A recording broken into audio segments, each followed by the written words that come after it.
తెలంగాణలో Marwadi go back ఉద్యమం తీవ్ర రూపం దాల్చుతోంది. నిన్నటి వరకు సోషల్ మీడియాలో మొదలైన ఈ నినాదం ఇప్పుడు రాష్ట్ర వ్యాప్తంగా అన్ని జిల్లాల్లోకి వెళ్ళింది. మార్వాడీలు ముఠాగా ఏర్పడి స్థానిక వ్యాపారస్తుల పొట్టకొడుతున్నారని, ఎదగనీయడం లేదని, మార్వాడీలు తెలంగాణ నుంచి వెళ్లిపోవాలని ఒక రాజకీయ యుద్ధమే మొదలైంది.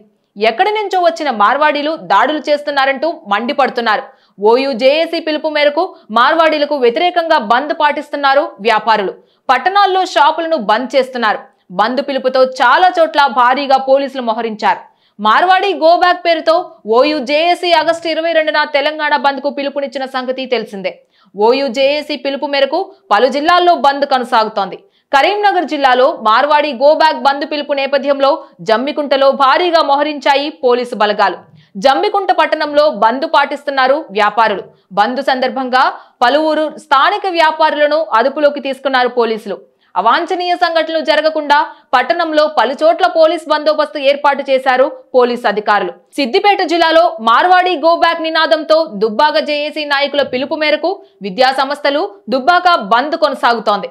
రంగారెడ్డి జిల్లా అమనగల్లో కూడా మార్వాడి వ్యాపారస్తులకు వ్యతిరేకంగా ఓయూజేఏసీ పిలుపుకు మద్దతుగా కిరాణా, వర్తక, వస్త్ర అలాగే స్వర్ణకారుల షాపుల బంద్ పాటిస్తున్నారు వ్యాపారులు.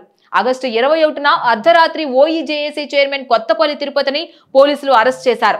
Go back Marwadi, go back Gujarati, Rajasthan ఉద్యమానికి శ్రీకారం చుట్టిన కొత్తపల్లి తిరుపతిని ఓయూ ఎన్ఆర్ఎస్హెచ్ పిహెచ్డి హాస్టల్ దగ్గర టాస్క్ ఫోర్స్ పోలీసులు అరెస్ట్ చేశారు.